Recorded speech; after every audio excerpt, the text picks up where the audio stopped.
গণঅভ্যুত্থানের ধারাবাহিকতায় 91 নির্বাচন, সুষ্ঠু নির্বাচন হলো 4 বছরের মাথায়, আবার হচ্ছে কলঙ্কিত নির্বাচন, তারপর আবার 5 বছরের মাথায় দেশের মানুষের আবার রক্ত ঝরানোর ইতিহাস। এভাবেই ধারাবাহিকভাবে আস্তে আস্তে 2007 গেল, 8 গেল, সেনা শাসন গেল, 16 বছরের দুঃশাসন, ফ্যাসিবাদী শাসন, গুম খুনের রাজনীতি, মানুষ হত্যার রাজনীতি এবং হচ্ছে অ্যাপলিটিশনের মধ্য দিয়ে এদেশের রাজনৈতিক দলগুলোকে গৃহবন্দী করে রেখে মূলত হচ্ছে এই দেশের রাজনৈতিক ব্যবস্থায় শেষ পেরেকটি মারা হয়, বাকশাল 2 কায়েম করা হয় অঘোষিতভাবে। এদেশের রাজনৈতিক অধিকারগুলো যখন হচ্ছে কেড়ে নেওয়া হয়, তখন সামাজিক আন্দোলন গড়ে ওঠে। আপনারা যখন 14 সালের পর থেকে রাজনৈতিক দলগুলো রাজপথে কর্মসূচি পালন করতে না পারছিল, তখন মূলত ছাত্রদের মধ্য দিয়ে, ছাত্রদের মাধ্যমে এদেশের মানুষ অধিকারের কথা বলে, সরকারের বিরুদ্ধে স্লোগান ধরে। ডিজাইন, এলিগেন্স, বিউটি, সেরা পণ্য সবার জন্য জেভিকো। 2015 সালের ভ্যাট বিরোধী আন্দোলন সরকারের মস্তক কাঁপিয়ে দেয়। 2018 সালের কোটা আন্দোলন এবং 2017 সালের কোটা আন্দোলন, 2018 সালের সড়ক আন্দোলন ফ্যাসিস্ট হাসিনার ভিত নাড়িয়ে দেয়। তার ধারাবাহিকতায় 2024 আসে। 2024-এ অধিকারের প্রশ্নে ছাত্র জনতা আবার রাজপথে নামে। তাদের উপর গুলিবর্ষণ, হত্যাযজ্ঞের মধ্য দিয়েই শেখ হাসিনা তার কফিনের শেষ প্যারেকটি মারে এবং এই দেশের ছাত্র জনতা গুলির বিরুদ্ধে তাদের বুক পেতে দেয়, বুলেটের বিরুদ্ধে তাদের বুক পেতে দেয়। হাজার হাজার শহীদ হয়, হাজার হাজার ভাই বোনেরা আহত হয়ে হসপিটালের বিছানায় কাতরাচ্ছে। আমাদের এই সময়ে এসে আমরা বলছি ফ্যাসিবাদী শাসন ব্যবস্থার বিরোধ করতে হবে। ফ্যাসিস্ট হাসিনার যত লেসপেন্সার আছে তাদেরকে বিচারের মুখোমুখি করতে হবে। হত্যাযজ্ঞের সাথে যারা জড়িত ছিল তাদেরকে বিচারের মুখোমুখি করতে হবে। আমরা বলছি যে হচ্ছে 5ই আগস্ট আমরা প্রাথমিক বিজয় অর্জন করলেও পূর্ণাঙ্গ বিজয় আমাদের অর্জিত হয়নি। আমাদের এই 24-এর গণঅভ্যুত্থান, 24-এর এই বিপ্লব আমরা 90-এর মতো বেহাত হতে দিতে চাচ্ছি না, 69-এর মতো বেহাত হতে দিতে চাচ্ছি না। আমরা 71-এর মতো আমাদের এই 24-এর রক্ত ঝরা, 24-এর শহীদদের রক্তকে বৃথা যেতে দিতে চাচ্ছি না।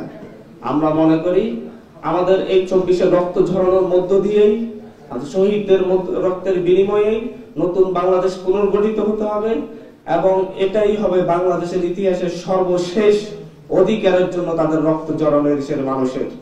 আমরা এরা ধারাবাহিকতা চাচ্ছি না। 24-এর গণঅভ্যুত্থানে বৈষম্য বিরোধী ছাত্র আন্দোলন নেতৃত্ব দিয়েছে। বৈষম্য বিরোধী ছাত্র আন্দোলনের নেতৃত্বে সকল রাজনৈতিক দল রাজপথে নেমেছে, সকল সাধারণ মানুষ রাজপথে নেমেছে, সকল শ্রেণী পেশার মানুষ রাজপথে নেমেছে, সকল ধর্মের মানুষ রাজপথে নেমেছে, সকল জনগোষ্ঠী রাজপথে নেমেছে। গ্রামগঞ্জ থেকে শুরু করে শহরের দালান কোঠা থেকে, গ্রামের সনের কুড়িঘর থেকে শুরু করে শহরের দালান কোঠা থেকে মানুষ রাজপথে নেমেছে। মানুষের সেই রাজপথের লড়াই এখনো চলমান, সেই লড়াই এখনো শেষ হয়নি। গ্রামে গেলে আমরা শুনতে পাই আমাদের এখনো অধিকার নিশ্চিত হয়নি, চাঁদাবাজি চলছে, লুটতরাজ চলছে। শহরে শুনতে পাই রিক্সা থেকে চাঁদা দিতে হচ্ছে, রাস্তার ফুটপাতের দোকান থেকে চাঁদা দিতে হচ্ছে। আমরা শুনতে পাই যে হচ্ছে সবজির ভ্যান থেকেও চাঁদা দিতে হচ্ছে। প্রত্যেকটা জায়গা থেকে মানুষ এখনো মুখিয়ে আছে নতুন বাংলাদেশের। যারা জীবন দিয়েছে, লড়াই করেছে, তারা আমাদের দিকে তাকিয়েছে নতুন ঘোষণাপত্রে, তারা আমাদের দিকে তাকিয়েছে নতুন স্বপ্নের জন্য। যেহেতু বৈষম্যবিরোধী ছাত্র আন্দোলনের দিকে তাকিয়েই, বৈষম্যবিরোধী ছাত্র আন্দোলনের ডাকেই, আহ্বানেই তারা বিশ্বাস রেখেছে, এদেশের মানুষ আস্থা রেখেছে, সেই আস্থার বহিঃপ্রকাশ তারা দেখতে চায়। সেই জায়গা থেকে বৈষম্যবিরোধী ছাত্র আন্দোলন নিজেদের দায়বদ্ধতার জায়গায় মনে করে তারা আজকে এখানে আপনাদের সামনে সেই জুলাইয়ের ধারাবাহিকতা রক্ষার জন্য নতুন ঘোষণাপত্রের কথা বলে, সেই বিষয় নিয়ে কথা বলবেন, সামগ্রিক বিষয় নিয়ে প্রাথমিকভাবে কথা বলবেন বৈষম্য বিরোধী ছাত্র আন্দোলনের সমন্বয়ক জনাব সার্জিস আলম। এখানে বলে রাখছি আমরা আজকে এই সংবাদ সম্মেলনটা হয়তো আমাদের এই সংবাদ সম্মেলনটা হওয়া উচিত ছিল 5ই আগস্ট শেখ হাসিনার পতনের পরই। সেই আমরা আজকে এই জায়গায় বসে আমরা 5ই আগস্টে সেখানে ফিরে যাচ্ছি। আমরা মূলত হচ্ছে এটা 5ই আগস্টের আগের ধারাবাহিকতা রক্ষায় আমরা আমাদের সেই পরিচয়টাই বহন করছি। আমরা এখানে একত্রিত হয়েছি আমাদের সেই আগের পরিচয়ে, যেই পরিচয়টাকে মানুষ ধারণ করেছে, মানুষ গ্রহণ করেছে, সেই আমাদের বৈষম্যবিরোধী ছাত্র আন্দোলনের সমন্বয়ক পরিচয়। আজকে আমরা কেউ এখানে বৈষম্যবিরোধী ছাত্র আহ্বায়ক কিংবা মুখ্য সংগঠক কিংবা অন্য কোনো পরিচয় আমরা এখানে আসিনি। আমরা সেই সমন্বয়ক পরিচয়ে এসেছি। এখানে আমাদের অন্যতম সমন্বয়ক সাজিদ আলম প্রাথমিকভাবে কথা বলবেন। ঠিক ছিল ভাই।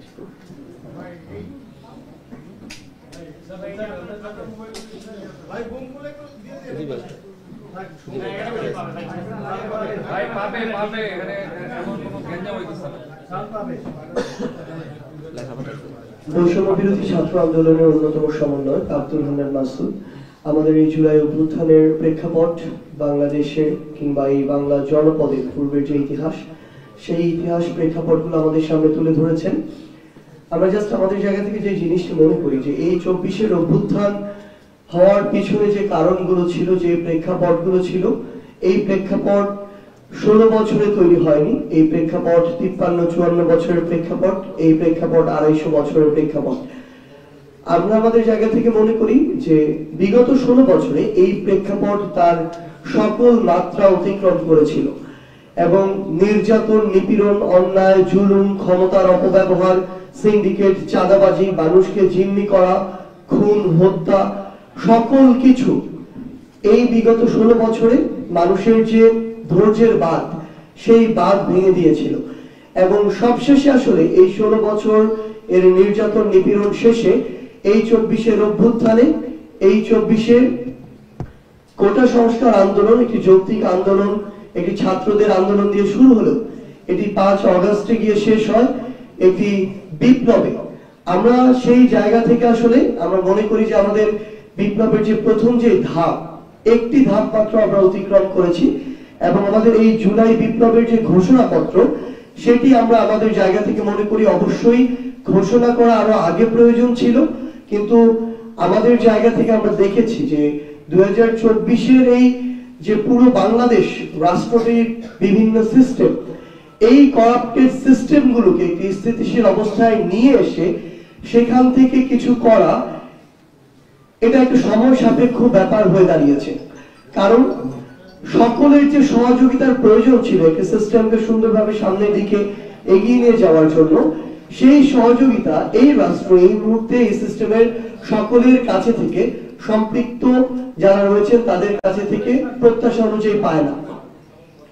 সেই জায়গা থেকে কিছুটা বিলম্ব হলো আমরা আমাদের জায়গা থেকে মনে করি যে বিগত 16 বছরে মানুষ কিভাবে আসলে অন্যায়, অত্যাচার, নিপীড়নের শিকার হয়েছে এবং কোন ঘটনাগুলোর প্রেক্ষাপটে এই অভ্যুত্থানটি সংগঠিত হয়েছে। মানুষ জীবনের মায়া না করে, রক্তের মায়া না করে, পরিবারের মায়া না করে রাজপথে নেমেছে এবং খুনি হাসিনার পতন হয়েছে। এই প্রেক্ষাপটগুলো এবং এই যে মানুষ রাজপথে নেমেছে, মানুষ রাজপথে জীবনের মায়া ত্যাগ করে নামার পিছনে কিছু কারণ ছিল। প্রত্যেক মানুষের মনে কিছু স্বপ্ন ছিল, আকাঙ্ক্ষা ছিল, একটা স্পিরিট ছিল।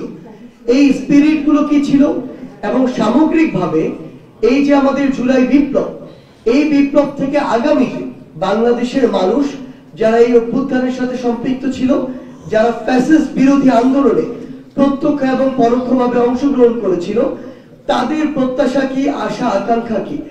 আমরা আমাদের জায়গা থেকে মনে করি এই সামগ্রিক বিষয়গুলো আমাদের এই জুলাই বিপ্লবের সামগ্রিক বিষয়গুলো একটি ঘোষণাপত্রে লিখিতভাবে লিপিবদ্ধ থাকা প্রয়োজন। আমরা আমাদের জায়গা থেকে মনে করি এই ঘোষণাটি আমাদের সামগ্রিকভাবে পুরো বাংলাদেশের একটি লিখিত দলিল হিসেবে থাকবে, যেই দলিল আমাদের নতুন করে যে স্বপ্নগুলো, সেই স্বপ্নগুলোকে ধারণ করবে, যেই দলিল আমাদের বিগত সিস্টেমগুলোকে রিজেক্ট করবে, নতুন যে সিস্টেমগুলো আমরা প্রত্যাশা করি সেগুলোকে বাস্তবায়নের পথ দেখাবে। আমরা মনে করি আমাদের এই ঘোষণাপত্রটি বিগত যে সিস্টেমগুলো মানুষ আসলে তাদের জায়গা থেকে গ্রহণ করেনি এবং আগামীতে যে সিস্টেমগুলো মানুষ চায় তার মধ্যে পার্থক্যটি তৈরি করবে। এবং আগামীতেও বাংলাদেশের মানুষের দায়িত্ব যারা ভোটের মাধ্যমে গ্রহণ করবে, তাদের ক্ষেত্রেও এটি একটি নির্দেশিকা হিসেবে থাকবে যে কোন বিষয়গুলোর প্রেক্ষাপটে এই 24-এর বিপ্লবটি হয়েছে, কোন বিষয়টির প্রেক্ষাপটে এই 24-এর বিপ্লবের পরবর্তী নতুন আশা আকাঙ্ক্ষাগুলো তৈরি হয়েছে এবং মানুষ কি চায়। তো সামগ্রিক যে বিষয়গুলো আমরা আমাদের জায়গা থেকে মনে করি কিছুটা বিলম্ব হলেও একটি ঘোষণাপত্রে লিপিবদ্ধ থাকা দরকার। সেই বিষয়টি আসলে আমরা আমাদের এই প্রোক্লেমেশন অফ জুলাই রেভলিউশন আমরা সেখানে লিখিতভাবে লিপিবদ্ধ করব এবং আমরা এটি একটি খসড়া করেছি ইতিমধ্যে এবং এখানে বাংলাদেশের যারা এই অভ্যুত্থানের সাথে সরাসরি এই আমাদের বিপ্লবের সাথে সরাসরি অংশগ্রহণ করেছে, বিভিন্ন রাজনৈতিক দলের, মতের, ধর্মের, বয়সের যারা মানুষ রয়েছে তাদের কাছে তাদের বিভিন্ন জায়গা থেকে মতামত নেওয়া হচ্ছে, এটি সংশোধন, পরিবর্তন, পরিমার্জন করা হচ্ছে এবং আমরা বিশ্বাস করি আমাদের এই বিপ্লব যেমন ফ্যাসিস্ট বিরোধী সকলকে ধারণ করতে পেরেছিল, আমাদের এই ঘোষণাপত্র সকলের আশা আকাঙ্ক্ষাকে ধারণ করতে পারবে। এটি আগামীর বাংলাদেশের ঘোষণাপত্র, এটি কোনো নির্দিষ্ট দলের, মতের, ধর্মের, বয়সের মানুষের ঘোষণাপত্র নয়। যেমন ভাবে 24-এর বিপ্লবটি সকলের ঘোষণাপত্র ছিল, আমরা আমাদের জায়গা থেকে মনে করি বাংলাদেশের এই অন্তর্বর্তীকালীন সরকার যারা এই বিপ্লবের ফলে এসেছে তারা থেকে শুরু করে যে সকল ফ্যাসিস্ট বিরোধী রাজনৈতিক দল একসাথে রাজপথে লড়াই করেছে তাদের সকলের মতামত এবং সক্রিয় অংশগ্রহণের মাধ্যমেই আমরা আমাদের জায়গা থেকে আমাদের জাতীয় শহীদ মিনার, যেখানে একদম অফিসিয়ালি 6 জুন প্রথম আমাদের এই আন্দোলনটি শুরু হয়েছিল, সেখানে আমরা এপ্রিল ডিসেম্বর আমাদের জায়গা থেকে এই ঘোষণাপত্রটি একসাথে আমরা ঘোষণা করার একটি প্রস্তুতি নিচ্ছি এবং এই সামগ্রিক বিষয় নিয়ে আমাদের এই মুহূর্তে বৈষম্য বিরোধী ছাত্র আন্দোলনের আমাদের এই বিপ্লবের অন্যতম সমন্বয়ক হাসনাত আব্দুল্লাহ তার জায়গা থেকে তার কথাগুলো উপস্থাপন করবে। বেটার লেট দেন নেভার। এই যে আমরা ঘোষণাপত্র আমাদের অভ্যুত্থানের আমাদের বিপ্লবের যে ঘোষণাপত্রটি সেটা আমাদের 5 আগস্টই করার হওয়ার উচিত ছিল। আপনারা দেখেছেন এটি না হওয়ার কারণে এই যে ফেসিবাদের পক্ষের যে শক্তিগুলো সর্ব জায়গাতে, মিডিয়াতে, বুদ্ধিজীবী পাড়ায়, তারপর হচ্ছে আমরা যে যাদেরকে উৎখাত করেছি বিদেশে বসে তারা ষড়যন্ত্র করেই যাচ্ছে এবং এটা এক ধরনের লেজিটিমেসিকে প্রশ্ন করছে। 2000 ঊর্ধ্ব শহীদ এবং 20,000 ঊর্ধ্ব আহতদের রক্তের উপরে দাঁড়িয়ে তারা এই অভ্যুত্থানের লেজিটিমেসিকে প্রশ্ন করছে। আপনারা জানেন যে জুলাই অভ্যুত্থান, যে গণ অভ্যুত্থানটি হয়েছে, এই গণ অভ্যুত্থানের মধ্য দিয়ে মানুষ 72-এর মুজিববাদী সংবিধানের বিপরীত অবস্থান নিয়েছে। এই যে মানুষ 72-এর মুজিববাদী সংবিধানের বিপরীত অবস্থান নিয়েছে, এটির একটি লিগ্যাল ডকুমেন্টেশন থাকা উচিত। সেই জায়গা থেকে আমরা আগামী 31 ডিসেম্বর 2024 বেলা 3 ঘটিকায় ছাত্র জনতার উপস্থিতিতে 31 ডিসেম্বর 2024 এই যে 24-এর গণ অভ্যুত্থান, সেটিকে আমরা আমাদের যে গণ আকাঙ্ক্ষা যে আমাদের তৈরি হয়েছে অভ্যুত্থানকে ঘিরে এবং মানুষ যে স্বপ্নে এই 72-এর সংবিধানের বিপরীতে গিয়ে মানুষ যে রাস্তায় নেমে এসেছে, সেটির প্রাতিষ্ঠানিক দালিলিক স্বীকৃতি ঘোষণা করার জন্য আমরা 31 ডিসেম্বর 2024 বেলা 3 ঘটিকায় ছাত্র জনতার উপস্থিতিতে শহীদ মিনার থেকে, যেখান থেকে আমাদের এক দফা ঘোষণা করা হয়েছে, ঠিক সেই জায়গা থেকে আমরা আমাদের প্রক্লেমেশন অফ জুলাই রেভলিউশন আমরা ঘোষণা করব এবং এই প্রক্লেমেশন অফ জুলাই রেভলিউশনের মধ্যে আমাদের পরবর্তী বাংলাদেশের স্বপ্ন, আকাঙ্ক্ষা, অভিপ্রায়, লক্ষ্য এবং ইস্তেহার সেখানে হচ্ছে লিপিবদ্ধ থাকবে। এটি কোনো দলের কোনো প্রক্লেমেশন না, এটি নির্দিষ্ট কোনো শ্রেণীর প্রক্লেমেশন না, বরং আমাদের এই যে ঐতিহাসিক যে আমরা প্রতারিত একটি প্রজন্ম, ঐতিহাসিকভাবে আমাদের যে স্বপ্নগুলো ঐতিহাসিক বিভিন্ন স্তরে স্তরে আমাদের বঞ্চিত হয়েছে, আমরা প্রতারিত হয়েছি, এই প্রক্লেমেশনের মধ্য দিয়ে আমাদের এই বঞ্চিতের ধারাবাহিকতা যেন আর না থাকে এবং আমাদের গণমানুষের আশা আকাঙ্ক্ষার যেন প্রতিফলন ঘটে, সেটির একটি ইস্তিহার জনগণের সামনে, জাতির সামনে সেখানে ঘোষণা করা হবে। এবং ৭২-এর যে সংবিধানের বিরুদ্ধে মানুষ দাঁড়িয়েছে, মুজিববাদী চেতনার বিরুদ্ধে মানুষ দাঁড়িয়েছে, আওয়ামী লীগের এই যে ফেসিবাদের বিরুদ্ধে মানুষ দাঁড়িয়েছে, এই বিরুদ্ধে দাঁড়ানোকে সেখানে হচ্ছে আমরা চাই স্বীকৃতি দেওয়া হোক। আমরা চাই এই মুজিববাদী সংবিধান কবরস্থ ঘোষণা করা হবে। সেই যেখান থেকে এক দফার ঘোষণা দেওয়া হয়েছে, ঠিক সেই জায়গা থেকে মুজিববাদী ৭২-এর সংবিধানের কবর রচিত হবে। ঠিক সেই জায়গা থেকে আওয়ামী লীগ বাংলাদেশের প্রেক্ষাপটে একটি অপ্রাসঙ্গিক একটি রাজনৈতিক দল, যারা গণমানুষকে মানুষ হিসেবে স্বীকৃতি না দিয়ে নির্যাতন, নিপীড়ন, গুম এবং খুন এবং হত্যার যারা রাজনীতি করেছে, যারা জনগণের বিপরীতে, আশা আকাঙ্ক্ষার বিপরীতে দাঁড়িয়েছে, আমরা প্রত্যাশা রাখছি এই জুলাই প্রক্লেমেশন অফ জুলাই রেভলিউশনে এই নাৎসিবাদী এই দলটিকে সেখান থেকে বাংলাদেশে অপ্রাসঙ্গিক ঘোষণা করা হবে। এবং মানুষ যে স্বপ্ন নিয়ে এখন রয়েছে, যে বাংলাদেশ একটি দীর্ঘদিন বাংলাদেশ একটি বিচারহীনতার সংস্কৃতির মধ্যে দিয়ে গিয়েছে, আমরা চাই এই শহীদ মিনার থেকে প্রক্লেমেশন অফ জুলাই রেভলিউশনের মধ্যে বিচার নিশ্চিতের আমরা ইস্তেহার ঘোষণা থাকবে।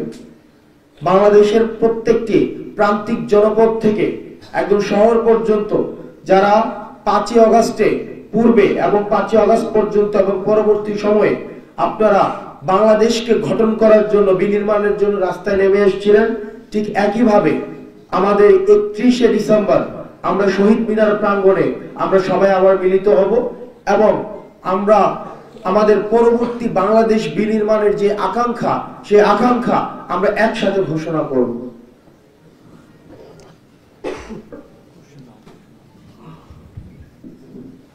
চব্বিশের গণ অভ্যুত্থানের পরবর্তীতে ৩১শে ডিসেম্বর এটা হবে ২৪-এর বিপ্লবীদের মিলন মেলা। ২৪-এর বিপ্লবীরা আজ পর্যন্ত এখনো মিলিত হয়নি। সেদিন ঢাকা শহরে ৫ই আগস্ট যারা স্বৈরাচার হাসিনা, ফ্যাসিস্ট হাসিনার পতনের দিন ঢাকা শহরে আসতে পারে না বিভিন্ন বাধার কারণে, তারা সকলেই ঢাকায় আসবে। তারা এই দিন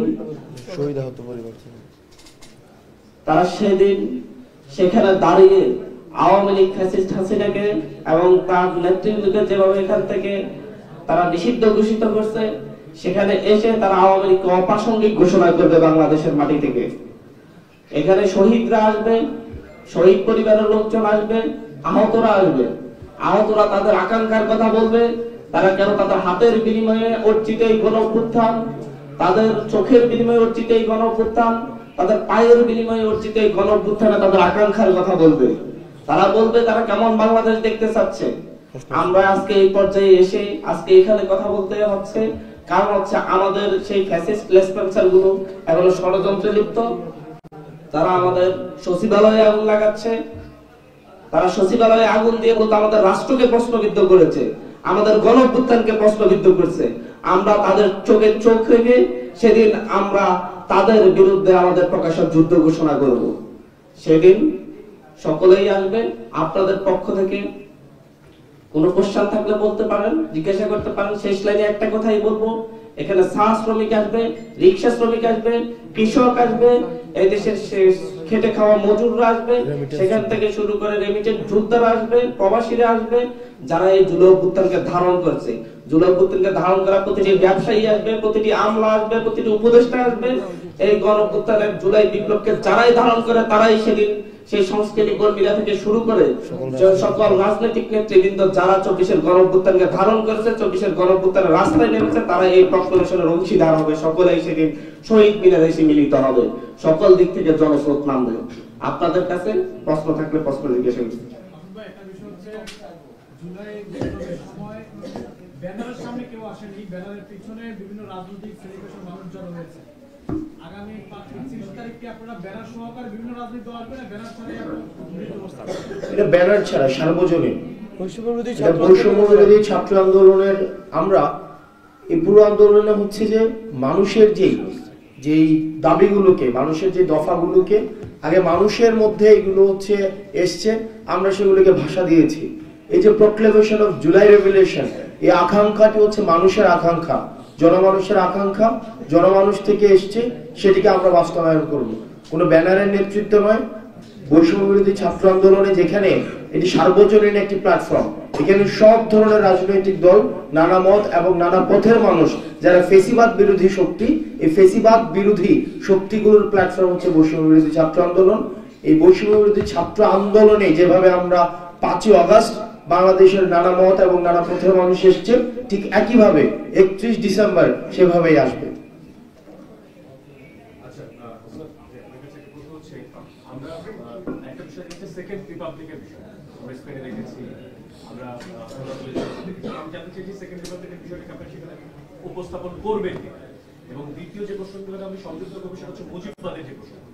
আপনি কিছুক্ষণ আগে বিবৃতিতে বলছিলেন যে মুজিববাদের প্রসঙ্গকে বেরিয়ে ভেঙে আমরা একটা নতুন জায়গায় এসেছি, এই জায়গাটাই বা কি একটু যদি পরিষ্কার করি।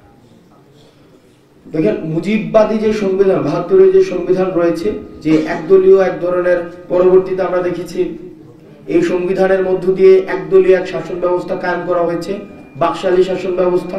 পরবর্তীতে এই সংবিধানকে আওয়ামী লীগ নিজস্বভাবে আওয়ামী লীগীকরণ করেছে।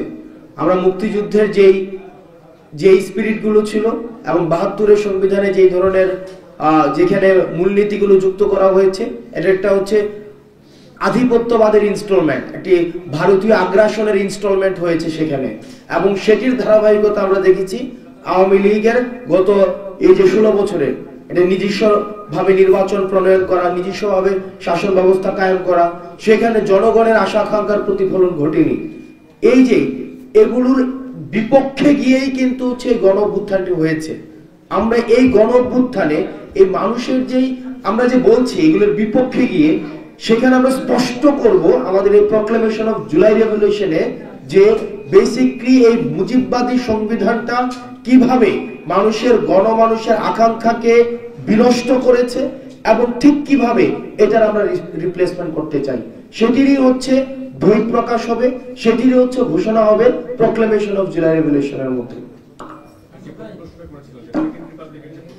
আর সেকেন্ড রিপাবলিকের যে বিষয়টি রয়েছে সে আইনগত বিষয়, আইনগত যে বিষয়টি বা আইনগত এই বিষয়গুলোর দিকে আমরা এখন যাচ্ছি না।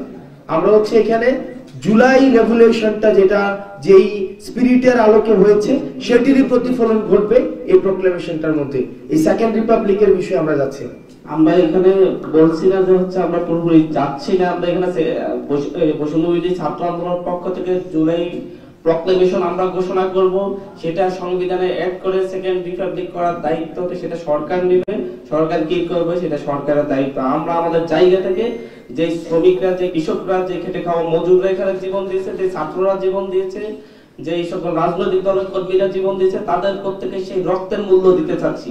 তাদের সেই স্বপ্ন হচ্ছে মুজিবকে কাল্ট বানিয়ে যেভাবে এই দেশের মানুষের উপর শোষণ করা হয়েছে, সেই কাল্টিজম থেকে বেরিয়ে এসে বাংলাদেশের প্রতিটি কৃষক, শ্রমিক, মজুর, প্রত্যেকটি সাধারণ মানুষ নিজেরাই এই দেশের যে অংশীদার সেটা তাদেরকে আমরা বুঝাবো এবং তাদেরকে সেই অংশীদারিত্ব বুঝিয়ে দিব যে হচ্ছে এই বাংলাদেশের প্রতিটি নাগরিকের অংশীদারিত্ব বুঝিয়ে দেওয়ার জন্যই সেই 31 ডিসেম্বর আমাদের সেই মিলিত হওয়া। আগামী নির্বাচন কিভাবে হবে এই সংক্রান্ত কোনো ঘোষণা বা কোনো কিছু থাকবে কিনা দিক নির্দেশনা?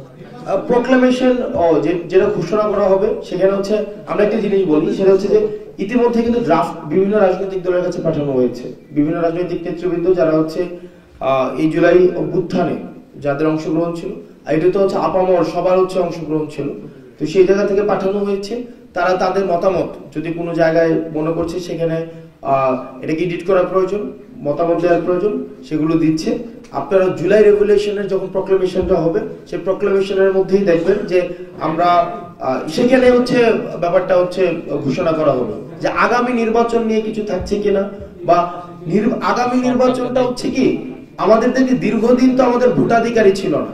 আমাদের যে এই যে মুজিববাদী সংবিধানটা এমন ভাবে প্রণয়ন করা হয়েছে যে মানুষের তো ভোটের অধিকারই ছিল না। এই যে আপনারা এখানে বসে আছেন, এই যে আমাদের বয়সী মানুষ, আপনারা গত 3টা নির্বাচনে কি ভোট দিতে পেরেছেন? কয়জন ভোট দিতে পেরেছেন?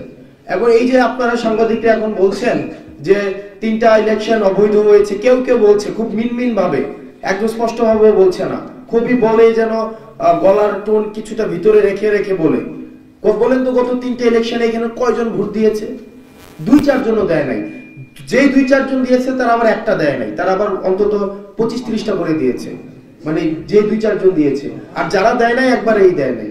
তো এই যে ন্যারেশনটা আমাদেরকে বঞ্চিত করে রাখা হয়েছে, জনগণকে রাষ্ট্রীয় যে শাসনের মধ্যে, আমরা রাষ্ট্রীয় শাসনের মধ্যে জনগণ কিভাবে অংশগ্রহণ করে, সেটা হচ্ছে ভোট প্রদানের মধ্য দিয়ে। এই ভোট প্রদান থেকে বঞ্চিত করা হয়েছে। এই বিষয়গুলো আমরা প্রত্যাশা করছি এই জুলাই রেভলিউশন আসবে। আর পরবর্তী নির্বাচন কাঠামো কিভাবে নির্ধারিত হবে সেটা আমাদের সংস্কার কার্যক্রম চলছে সকল রাজনৈতিক দলের মতামতের ভিত্তিতে। সেটি অবশ্যই সেই সংস্কার কাঠামোর মধ্য দিয়ে সেই বিষয়টি উঠে আসবে। আমি রাজনৈতিক বার্তা তৈরি কাজ করি, আপনি রাজনৈতিকভাবে কথা বলছেন এবং সাথে গিয়েছে, এটি এগুলো সম্পাদন করা হবে পরবর্তীতে। জনগণটা আসলে কিভাবে নিলেন এই ঘোষণাপত্রে? জনগণের যে কথাগুলো থাকবে, জনগণের অধিকারের কথা থাকবে, সেটাই তো কালেকশনটা কিভাবে করা? যে মানুষের জনমত, মানুষ 5ই আগস্ট দিয়ে দিয়েছে। মানুষ যে জনমত, আপনি যদি এই আন্দোলনের ধারাবাহিকতা দেখেন জুনের 5 তারিখ থেকে 5ই আগস্ট পর্যন্ত, যে দেখেন হাসিনা বাংলাদেশে থাকবে কি থাকবে না, এটা কি এখন নতুন করে জনমত নেওয়ার বিষয়? সেটা নির্ধারণ 5ই আগস্ট হয়েছে। মুজিববাদী সংবিধান পরবর্তী বাংলাদেশে প্রাসঙ্গিক কি না সেটা 5ই আগস্ট নির্ধারিত হয়েছে। মানুষ ভোটাধিকার পাবে কি পাবে না সেটা নির্ধারিত হয়ে গিয়েছে 5ই আগস্ট। যাদেরকে জেল, জুলুম এবং নির্যাতন এবং গুমের মধ্যে রেখেছে তাদেরকে মুক্তি দেওয়া হবে কিনা সেটি 5ই আগস্ট নির্ধারিত হয়ে গিয়েছে। মানুষের আশা আকাঙ্ক্ষার প্রতিফলন পরবর্তী বাংলাদেশে ঘটবে কিনা সেটির যেই জনগণ সেটির রায় 5ই আগস্ট দিয়ে দিয়েছে। সুতরাং আমরা তারপরেও বিভিন্ন রাজনৈতিক দল যারা রয়েছে, ক্রিয়াশীল যে রাজনৈতিক দল, সুশীল সমাজ, বুদ্ধিজীবী, লেখক এবং যারা হচ্ছে বিভিন্ন যেমন রেমিটেন্স যোদ্ধা, প্রবাসী যারা রয়েছে, বিভিন্ন পেশাজীবী সংগঠন, আমরা সবার কাছে পৌঁছানোর চেষ্টা করছি, তাদের মতামত নেওয়ার চেষ্টা করছি। আমরা আবারও বলছি, এই যে আমাদের জুলাই অভ্যুত্থানের যে নেতৃত্বরা যারা রয়েছে, আমরা মানুষের ভাষাটাকে হচ্ছে আমরা রূপান্তর করার চেষ্টা করেছি। এই পুরো সময়টা মানুষ যেটা চেয়েছে সেটাকে হচ্ছে আমরা ভাষা দেওয়ার চেষ্টা করেছি। তো সেই জায়গা থেকে সেটির ধারাবাহিকতাই হচ্ছে এই প্রক্লেমেশন অফ জুলাই রেভলিউশন। মানুষের বিষয়টাতে গেল একটু আকর্ষণ জায়গাতে এই সংবাদ সম্মেলনে আপনাদের বিরুদ্ধে একটা অভিযোগের বিষয় আমরা শুনছি এবং বিবিসি এবং এএফপির প্রতিবেদনের বরাত দেওয়া হয়েছে। আসলে আপনি গতকাল ফেসবুকে পোস্ট করেছেন এই বিষয়টা কি, এবং সার্জিস ভাইয়ের কাছে প্রশ্ন, আপনি খুব সম্ভবত পঞ্চগড়ে একটি বক্তব্যে বলেছেন যে বৈষম্যবিরোধী ছাত্র আন্দোলন এবং নাগরিক কমিটি কোনো রাজনৈতিক প্ল্যাটফর্মে যাবে না, কিন্তু এর আগে কিন্তু ফলাফলে রাজনৈতিক প্ল্যাটফর্ম আসতেছে, এরকম কোনো বার্তা আসলে গণমাধ্যমে এসেছে। বিষয়টি যদি একটু ক্লিয়ার করা হয়, দুটি বিষয়। Thank you. আমার বিষয় ইতিমধ্যে স্পষ্ট করা হয়েছে, সুতরাং আপনি যে প্রেস রিলিজটির মধ্যে হচ্ছে আমার যে পুরো ঘটনা একটি গণমাধ্যম নিয়ে, গণমাধ্যমের সাংবাদিকদেরকে নিয়ে যেই আমাকে জড়িয়ে যেভাবে মানে যেই ইভেন্টটি ক্রিয়েট করা হয়েছে সেটির আদ্যপান্ত আমি সেখানে হচ্ছে বিস্তারিত ব্যাখ্যা করেছি। আর সার্জিসের বিষয়টি সার্জিস। আচ্ছা, পঞ্চগড়ে অ্যাকচুয়ালি যে কথাটা বলা হয়েছিল সেটা হচ্ছিল যে বৈষম্য বিরোধী ছাত্র আন্দোলন এবং জাতীয় নাগরিক কমিটি, এই দুটি যে আমাদের প্ল্যাটফর্ম, এই দুটি প্ল্যাটফর্মের কোনোটি রাজনৈতিক দল হবে না। বৈষম্য বিরোধী ছাত্র আন্দোলন পুরো বাংলাদেশের ফ্যাসিস্ট বিরোধী এই বিপ্লব যেটি রয়েছে আমাদের 24-এ, এই বিপ্লবের একটা ঐক্যের প্রতীক এবং এটা আলাদা একটা ইউনিক একটা আমাদের প্ল্যাটফর্ম। আমরা চাই আগামীর বাংলাদেশে যে কোনো এমন যদি প্রয়োজন হয় দেশ এবং দেশের মানুষের জন্য রাজপথে নামার, তখন আমাদের এই যে প্ল্যাটফর্মটি বৈষম্য বিরোধী ছাত্র আন্দোলন সেটি এরকম একটা ইউনিক এবং আমাদের ইউনিটির সিম্বল এরকম একটা প্ল্যাটফর্ম হয়ে থাকুক। এই প্ল্যাটফর্মটি কখনো রাজনৈতিক দলে যাবে না। আরেকটি কথা ছিল আমাদের যে জাতীয় রাজনৈতিক আমাদের জাতীয় নাগরিক কমিটি, আমাদের জায়গা থেকে যেটি বলা হয়েছিল এটি একটি রাজনৈতিক শক্তি, কিন্তু রাজনৈতিক দল হবে না। এখান থেকে জাতীয় নাগরিক কমিটি থেকে হতে পারে, বৈষম্য বিরোধী ছাত্র আন্দোলন থেকে হতে পারে, দুই জায়গা থেকে যারা আগামীর বাংলাদেশের তরুণ প্রজন্মের নেতৃত্বের জায়গাটিতে যেতে চায়, এবং আমরা বিশ্বাস করি অবশ্যই এই অভ্যুত্থানের ডিমান্ড হচ্ছে তাদের সেখানে যাওয়া উচিত, তারা নতুন কোন রাজনৈতিক দল যেটি আসছে এক বা একাধিক সেখানে তারা যুক্ত হতে পারে, কিন্তু এই দুইটি প্ল্যাটফর্মের নামে আগামীতে কোনো রাজনৈতিক দল হবে না। যে রাজনৈতিক দল এক বা একাধিক আগামীর বাংলাদেশে আমরা প্রত্যাশা করছি আমরা দেখব, সেটি অবশ্যই অন্য কোনো নামে হবে, এই বিষয়টি বলা হয়েছিল।